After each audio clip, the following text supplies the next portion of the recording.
Assalamualaikum warahmatullahi wabarakatuh. Perkenalkan, saya Nina Fadilah Najwa dari Program Studi Sistem Informasi Politeknik Kalteks Riau. Pada kesempatan kali ini, saya akan menjelaskan bagaimana delivery, interaction, and assessment pada mata kuliah yang saya ampu.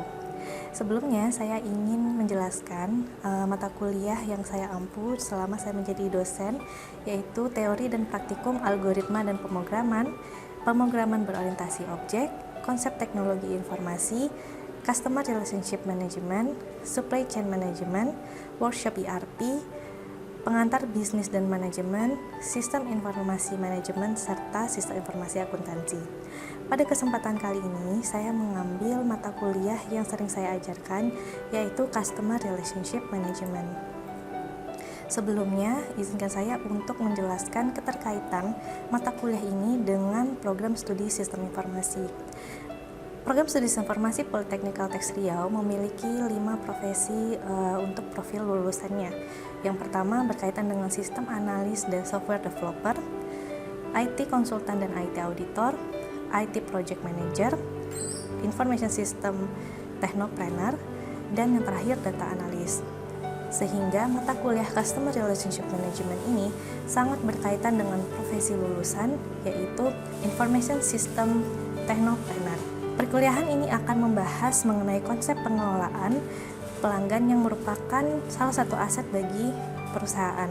Pengelolaan pelanggan bertujuan untuk memberikan layanan yang optimal kepada pelanggan sehingga muncul loyalitas pelanggan. Di mata kuliah ini memiliki 3 capaian yang nanti diharapkan kemampuan ini diperoleh oleh setiap mahasiswa mata kuliah Customer Relationship Management. Yang pertama, nanti mahasiswa mampu menjelaskan konsep dasar dari siklus hidup customer, strategi CRM, dan aspek-aspek yang meliputi CRM secara keseluruhan. Yang kedua, mahasiswa diharapkan mampu memahami dengan baik mengenai teknik pengelolaan pelanggan yang terimplementasikan ke dalam sistem informasi.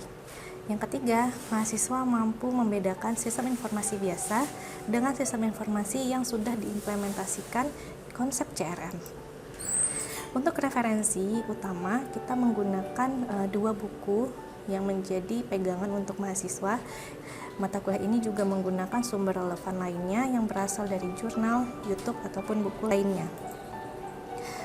Mata kuliah Customer Relationship Management berbobot 2 SKS yang mana terdiri dari 16 kali pertemuan.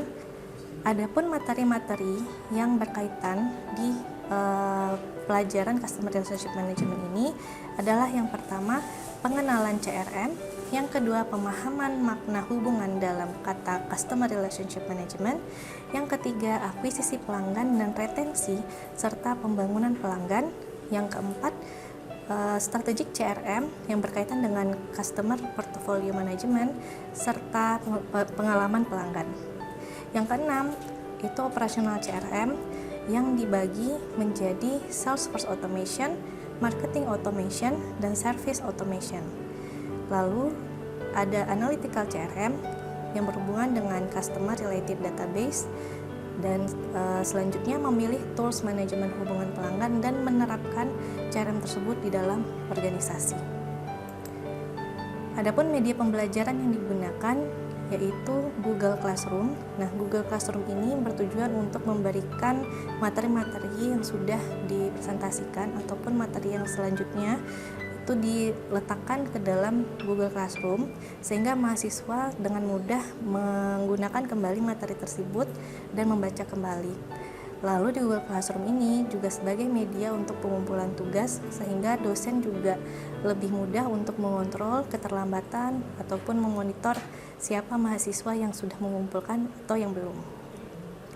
Dan di perkuliahan ini juga menggunakan grup WhatsApp guna untuk memudahkan komunikasi antara dosen dan mahasiswa. Lalu di pertemuan biasanya saya menggunakan video pembelajaran yang memudahkan mahasiswa untuk memahami ilustrasi dari CRM. Dan yang terakhir adalah slide presentasi untuk pengantar konsep-konsep dari CRM tersebut. Metode pembelajaran yang digunakan selama perkuliahan ini yang pertama adalah ceramah, Nah, ceramah ini berarti dosen memberikan materi kepada mahasiswa menggunakan slide presentasi, lalu diikuti dengan diskusi.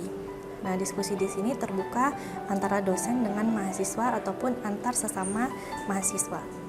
Lalu di program ini juga akan ada penugasan mandiri dan juga penugasan kelompok yang mana outputnya berupa laporan dan presentasi. Dan yang terakhir ada project based learning, karena capaian perkuliahan ini adalah mahasiswa mampu mengimplementasikan sistem informasi CRM sesungguhnya, sehingga nanti akan dibentuk kelompok-kelompok kecil yang membuat project sistem informasi CRM, lalu akan dipresentasikan di akhir sebagai nilai UAS. Sebelum perkuliahan dimulai, biasanya di setiap pertemuan awal selalu ada yang namanya kontrak belajar. Nah, di kontrak belajar ini berisikan rancangan pertemuan secara singkat, komponen penilaian, tata tertib perkuliahan, kemudian dibubuhkan tanda tangan dosen pengampu serta tanda tangan perwakilan mahasiswa. Di kontrak belajar ini merupakan kesepakatan antara dosen dengan mahasiswa terkait komponen penilaian, lalu peraturan-peraturan yang harus dipatuhi seperti keterlambatan, lalu kejujuran, lalu ada kedisiplinan, dan cara ataupun toleransi dalam mengumpulkan tugas itu, batas keterlambatannya seberapa lama, serta mentaati segala peraturan akademik yang ada di Politeknik Kalteks Riau. Adapun skema pembelajaran yang biasanya selalu disepakati di pertemuan awal itu adalah mahasiswa harus membaca sebelum masuk ke perkuliahan selanjutnya. Dikarenakan biasanya pertemuan itu akan ada pretest untuk mengukur kemampuan ataupun pemahaman mahasiswa terkait materi yang akan diberikan. Yang kedua adalah pemberian materi. Nah, terkait topik yang akan diajarkan pada hari tersebut, lalu diikuti dengan diskusi, serta biasanya akan ada evaluasi baik itu dengan kuis ataupun penugasan serta post-test.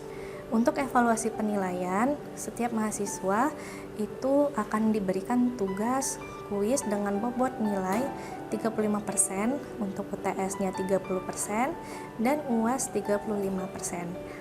Nah, untuk tugas UTS dan UAS ini akan nanti nilainya diinputkan ke dalam sistem informasi akademik di menu perkuliahan untuk input nilai. Di sistem informasi akademik itu telah secara otomatis untuk menghitung kalkulasi dari keseluruhan komponen nilai tersebut. Untuk selanjutnya silakan simak video pengajaran berikut ini. Bismillahirrahmanirrahim. Assalamualaikum warahmatullahi wabarakatuh. Waalaikumsalam warahmatullahi wabarakatuh.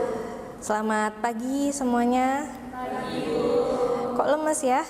Selamat pagi. Pagi, Bu. Oke, udah sarapan ya? Oke, kita ketemu lagi di mata kuliah Customer Relationship Management. Hari ini pertemuan keempat. Nanti di pertemuan keempat dan pertemuan kelima kita akan membahas tentang Customer Portfolio Management ya. Tapi sebelum kita mulai, Ibu absensi dulu ya kehadirannya. Yang pertama Fitriani, Fikri, berarti ada semua ya teman-teman ya. Oke. Nah, ini untuk pembelajaran kita di hari ini ada menjadi 3 sesi. Yang pertama nanti kita akan review dulu materi di minggu yang lalu. Yang kedua ada Customer Portfolio Management, itu yang akan kita pelajari di hari ini berkaitan dengan bagaimana CPM, kita singkat ya, Customer Portfolio menjadi CPM strategik, gimana langkah-langkah dari CPM itu sampai penggunaan toolsnya. Dan yang terakhir akan ada penugasan kelompok ya. Jadi siap-siap nanti untuk ada tugas kelompok. Kita review materi. Nah, ingat ya, minggu lalu kita belajar tentang akuisisi pelanggan, retensi, dan pembangunan pelanggan. Istilah retensi apa, Raja Dela? Retensi, mempertahankan pelanggan ya, agar pelanggan itu tetap menjadi pelanggan yang loyal itu ya. Nah, ini kita masuk ke Customer Portfolio Management. Pelanggan dengan sekumpulan heterogen menjadi homogen. Ada yang suka belanja di e-commerce, marketplace gitu, ada yang suka belanja? Ada. Kesukaan Fikri mungkin berbeda dengan kesukaannya Alia, kesukaannya Raja Della, ya. Begitu juga dengan Della dan Alia, itu pasti berbeda. Mungkin yang satu suka cari tentang otomotif, yang satu lagi suka cari baju gitu ya. Nah, nanti pelanggan-pelanggan itu akan didata, ya, didata kesukaannya apa. Nanti orang yang suka sama suka itu akan dikumpulkan menjadi satu, homogen dia. Ya, jadi mana kelompok orang yang suka pakai rok dikumpulkan jadi satu. Mana orang yang suka pakai celana dikumpulkan jadi satu. Nanti di breakdown lagi, roknya yang rok gimana? Ada rok plisket, ada rok jeans gitu ya. Nah, sehingga tepat sasaran ketika si perusahaan ingin melakukan promo, ya, kemudian diskon, itu akan lebih tepat sasaran. Jadi ada segmen-segmennya. Nah, di mata kuliah pada kali ini itu teman-teman diharapkan mampu memahami strategi CRM, karena Customer Portfolio Management itu salah satu metode di dalam strategik CRM. Nah, ini untuk kita pretest, karena seperti yang Ibu sampaikan di minggu lalu, Ibu sudah bilang kalau di hari ini kita akan ada yang namanya kuis, ya. Nah, kuis ini itu akan mengukur kemampuan teman-teman terhadap materi yang ada hari ini. Ya, sejauh mana pemahaman teman-teman terkait CPM. Boleh dibuka. Kodenya sudah ada di Google Classroom ya. Oke. Oke, sudah semua? Sudah ya? Sudah. Susah pertanyaannya? Lumayan ya, tapi bisa dijawab ya. Berarti tandanya teman-teman membaca sebelum masuk kuliah. Kita simak dulu video kali ini.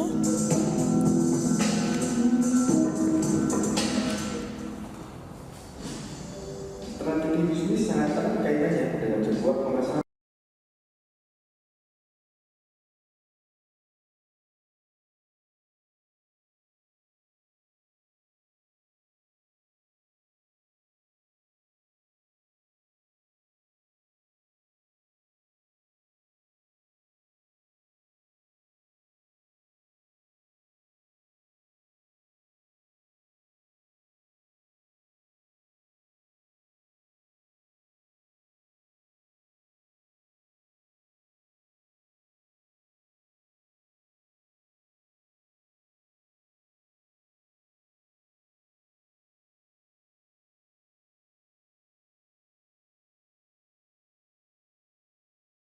Strategi tadi dengan bisnis kamu. Selamat mencoba, semoga bisnis kamu bisa sukses dan terima kasih. Oke ya. Apa yang didapatkan dari video yang tadi? Mungkin ada yang bisa kasih kesimpulan? Boleh, Fikri.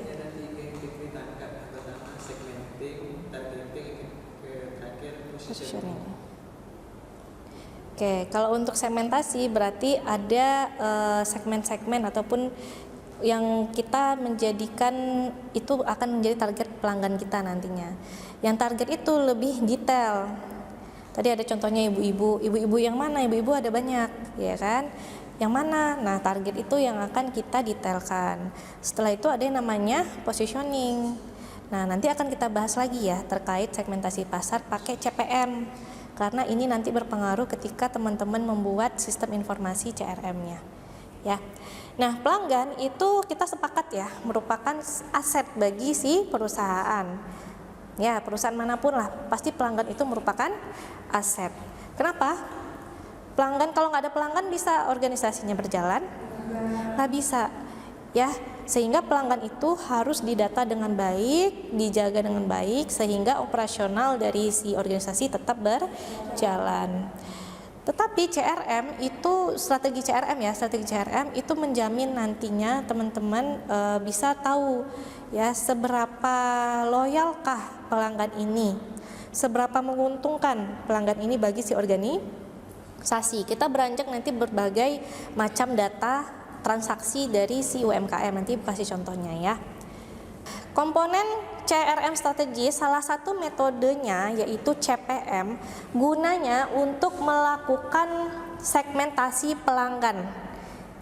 Ya, segmentasi, targeting dan positioning.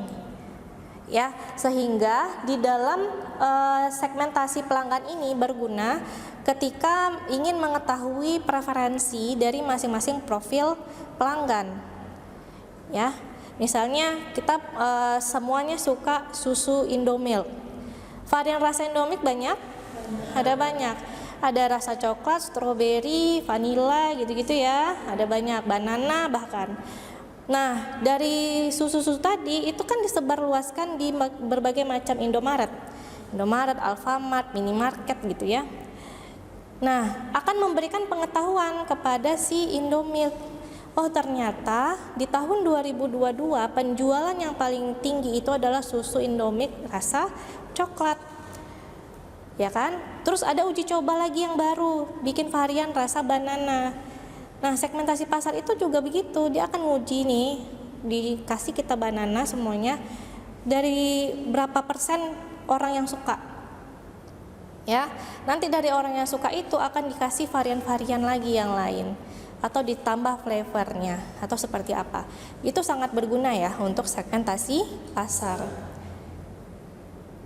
Nah, kita masuk ke portofolio, customer portfolio management. Ada kata-kata portofolio. Portofolio itu berarti kita melakukan profiling, ya kita catat tuh data-data pelanggan, kemudian nanti akan kita kumpulkan mana pelanggan yang berasal dari Kecamatan Kulim, mana pelanggan yang dari Panam, mana pelanggan yang dari Rumbai. Nanti kita breakdown lagi, ya. Berapa orang yang perempuan, berapa orang yang laki-laki di masing-masing kecamatan tadi, ya, sehingga kita melakukan yang dari tadi yang banyak dari heterogen, kita kelompok-kelompokkan dia, ya, berdasarkan kategorisasi. Kategorisasi itu tergantung teman-teman, ya, sedalam apa teman-teman ingin melakukan segmentasi pasar, target pasarnya, ya. Jadi dari heterogen menjadi homogen. Nah, pelanggan yang di CPM itu siapa saja? Harusnya dititik beratkan ya. Kalau misalnya dia punya pelanggan yang B2B dibanding dengan pelanggan yang B2C, dia harus lebih prioritize yang B2B. Kalau bisnis to bisnis berarti dia beli dengan partai yang besar. Keuntungan lebih besar? Ya. Nah, untuk rolling, untuk cash flow-nya juga akan lebih besar. Kalau dia bisnis to customer, ya paling kalau customer belinya 1, 2 gitu ya, 3. Nah, pasti kalau untuk beli untuk frekuensinya aja yang kita atur nih. Tapi kalau yang B2B dia beli secara continuity, terus dia partai besar, sehingga untuk menjamin keberlangsungan organisasinya juga akan lebih besar. Ya. Nah, jadi perilakunya juga akan berbeda. Ya, misalnya Alia beli baju untuk bridesmaid. Nah, bridesmaid tahu ya? Bridesmaid temennya. Cuma beli 10 potong baju. Harganya paling 170.000. Tetapi Fitri, Ai beli baju untuk dijual kembali. Punya butik dia. Ya. Dari 170 itu pasti dikasih harga reseller enggak? Pasti agak grosir ya, harga grosir. Jadi 170, jadinya Ai cuma beli 100.000 aja. Ya. Nah, itu perilaku yang berbeda seperti itu di dalam sistem CRM itu sudah ada pengaturannya. Salah satunya strategi CPM. Ya. Apa tujuan CPM? Yang pertama, untuk melakukan segmentasi pasar yang potensial. Yang kedua, melakukan pengelompokan pelanggan. Kita klasterisasi pelanggan-pelanggan tersebut, ya, ini tujuan CPM. Nah, ini ya, dari heterogen menjadi apa tadi? Homogen, ya. Nah, ini tahapannya. Jadi nanti ini berhubungan dengan penugasan kelompok teman-teman, jadi tolong diperhatikan. Jadi di dalam pembuatan CPM ada beberapa langkah yang harus diikuti supaya nanti mudah membuat CPM-nya. Langkah pertama adalah mengidentifikasi bisnis saat ini. Kita mau jualan apa? Atau kita mau bikin aplikasi apa? Ya, misalnya mau bikin aplikasi yang salah satunya yang Dela menang kemarin ya, itu aplikasi brandingku misalnya. Ya, kita sudah lihat bisnis di brandingku itu apa? Bisnisnya berupa apa? Kuliner, jasa, atau apa? Nah, misalnya kita tarik ya, di ide bisnisnya Dela adalah bisnis brandingku, bisnisnya itu berbicara tentang jasa influencer ya Dela. Nah, lalu yang kedua, kita identifikasi variabel segmentasi yang relevan. Nanti akan Ibu jelaskan ya apa saja variabel-variabelnya. Setelah itu kita analisa marketnya itu siapa saja, pasarnya siapa, ya. Kemudian kita akan ukur nilai dari segmentasi pasarnya sampai terakhir kita bisa tahu siapa target pasar dan positioning kita di mana. Nah, kemudian ini variabelnya. Nah, variabel ini nanti akan memudahkan teman-teman dalam memetakan ya pelanggan-pelanggannya. Bisa berupa geografis. Siapa nanti yang menggunakan aplikasi brandingku tadi? Sampai ke situ ya. Cakupannya tuh sampai di mana? Ya, ukuran kotanya gimana? Kita bisa lakukan segmentasi pasar berdasarkan wilayah atau geografis. Yang kedua, ini yang agak tricky nih. Ada yang namanya psikografis. Berdasarkan manfaat atau kejadian. Misalnya ada yang suka es krim Häagen-Dazs. Tahu es krim yang mahal itu? Ya. Apakah target pasarnya anak-anak bocil? Siapa target pasarnya? Orang dewasa? Orang dewasa yang punya pendapatan berapa? Di atas UMR? Kalau gajinya 500.000 kira-kira dia beli nggak tuh es krimnya? Nggak. Ya berarti target pasarnya jelas ya? Jelas. Ya berdasarkan apa? Ya dia ingin menjual es krim premium, bukan untuk anak-anak sih, tetapi untuk orang dewasa yang suka es krim. Nah, udah tahu ya berarti. Kemudian ada lagi yang namanya demografis. Ini banyak nih yang bisa kalian pecah-pecah. Bisa berupa dari usia. Kita mau bikin aplikasi brandingku tadi ya. Usia berapa yang pakai sistem itu nanti atau aplikasi itu? Anak-anak boleh nggak? Ya batas waktunya berapa, batas usianya berapa? Misalnya 25 sampai 40 kayak gitu ya. Terus gendernya. Kalian bikin aplikasi untuk jualan kosmetik. Berarti siapa target pasarnya? Perempuan. Itu ya. Terus ada ukuran keluarga. Nah, kenapa contohnya ukuran keluarga? Misalnya bikin rumah makan. Ya, rumah makan. Rumah makan itu nanti ada kita bikin paket family. Family 1, family 2, family 3. Paket hemat gitu-gitu ya. Nah, itu kenapa? Karena jelas nih ada target pasar yang akan dia kejar, ukuran keluarga. Ya, ada yang namanya family size ya. Nah, pernah dengar ya. Kemudian ada siklus hidup keluarga. Apa contoh bisnis yang siklus hidup keluarga? Misalnya perusahaan asuransi, gitu ya. Terus ada agama. Misalnya bikin aplikasi yang khusus menjual baju-baju muslimah, gitu ya. Lalu ada kebangsaan, ya, nationality. Siapa yang menggunakan aplikasi itu? Apakah orang Indonesia aja atau orang Eropa sana gitu ya? Penghasilan juga gitu. Ya, kita target pasarnya itu penghasilannya yang di atas 3 juta atau range di atas 10 juta. Itu akan berbeda produk ataupun aplikasi yang dihasilkan, termasuk pekerjaan dan pendidikan ya. Terakhir ada yang namanya atribut kegunaan, seperti jualan vitamin.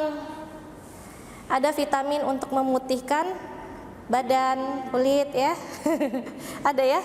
Atau ada vitamin untuk supaya mencukupi kebutuhan vitamin C ya. Ya, vitamin C, kegunaan kayak gitu ya maksudnya. Atau ada yang untuk olahraga itu ya, treadmill. Nah, itu kan untuk berbasis kegunaan. Ya. Nah, ini analisis pasar menggunakan variabel. Jadi, teman-teman, tadi ini ada variabel ini kalian pilih ya, kalian tentukan ide bisnisnya apa, terus tentukan segmen-segmen ini. Itu yang dianalisis. Ya, dianalisis. Lalu dianalisis kompetitornya. Misalnya mau bikin aplikasi brandingku tadi, pasti sudah ada juga orang-orang yang buat aplikasi serupa. Dicari, lalu dianalisa kompetitor itu. Apa kelebihan, apa kekurangan. Nah, itu bisa kita lakukan nanti positioning di sana. Oke? Nah, di sini juga bermanfaat ya kalau teman-teman menggunakan SWOT. Ya, teman-teman udah belajar juga ya tentang SWOT di pengantar bisnis. Nah, ini contohnya ya, analisa komputer tadi. Ya, kita bisa cek apa analisa kelebihan dan kekurangan. Nah, ini untuk ngukur. Nah, ngukur nilai segmentasi pasar, teman-teman bisa secara kualitatif. Ya, kualitatif ini kalian bisa jawab seberapa menarik kesempatan itu, kalian bisa deskripsikan. Menarik atau tidak menarik, kenapa menarik? Ya. Yang kedua, seberapa tepat perusahaan itu dan jaringannya dalam mengeksploitasi peluang tersebut. Jadi ini lebih kepada narasi, kalian lakukan evaluasi lah. Ya, bisnis ini tuh seberapa besar peluangnya. Boleh secara kuantitatif. Ya, kuantitatif ini kalian bisa sebar kuesioner, kasih pendapat teman-temannya. Ya, teman-teman, ini saya mau bikin bisnis berupa aplikasi jual beli barang bekas. Kira-kira butuh nggak? Nah, kasih kuesioner. Itu juga bisa untuk mengukur apakah segmentasi pasar yang kita tuju itu benar. Ya, sehingga nanti ketika aplikasi itu dibuat, itu nggak buang-buang energi dan biaya. Lagi biaya ya, nangis juga kita udah invest berapa ratus juta gitu ya, tapi nggak balik modal. Ya. Memilih target pasar yang akan dilayani sampai akhirnya kita putuskan, oke, kita bikin aplikasi brandingku, targetnya adalah UMKM. Ya, UMKM yang penghasilannya dalam setahun di atas 70 juta, misalnya gitu. Ya, itu berarti target pasarnya sudah jelas. Nah, ini toolsnya, nanti teman-teman ya dalam melakukan tahapan-tahapan tadi, teman-teman bisa memanfaatkan tools-tools ini. Yang pertama ada yang SWOT, ya. Teman-teman udah sering pakai lah ya di mata kuliah yang lain. Terus ada Boston Consulting Group, BCG Matrix, analisis PES, ini juga sudah pernah ya diajarkan di mata kuliah pengantar bisnis dan manajemen, analisis Five Porter dan analisis matriks portofolio pelanggan. Enggak presentasinya ya. Tugas-tugas ini silakan dikumpulkan di Google Classroom. Ya, deadline tugasnya sudah Ibu sertakan juga. Oke.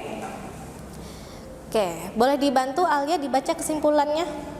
Kesimpulannya, mata kuliah Customer Relationship Management atau CRM merupakan pembelajaran yang membahas terkait konsep pengelolaan pelanggan pada perusahaan atau organisasi. Pelanggan merupakan aset bagi organisasi. Pengelolaan pelanggan pada mata kuliah ini adalah berbasis teknologi, sehingga difokuskan kepada bagaimana TI mendukung proses pengelolaan pelanggan. Oke, jadi itu ya kesimpulannya. Jadi teman-teman sangat penting melakukan yang namanya segmentasi pasar, terutama di awal pembentukan aplikasi ide bisnisnya tadi. Ya, dan nanti di minggu depan kita lanjutkan tentang CPM juga, tetapi lebih kepada untuk mempresentasikan tugas kelompoknya. Oke, sampai sini ada pertanyaan? Tidak ada, karena waktu kita juga sudah habis ya. Nah, terima kasih sebelumnya.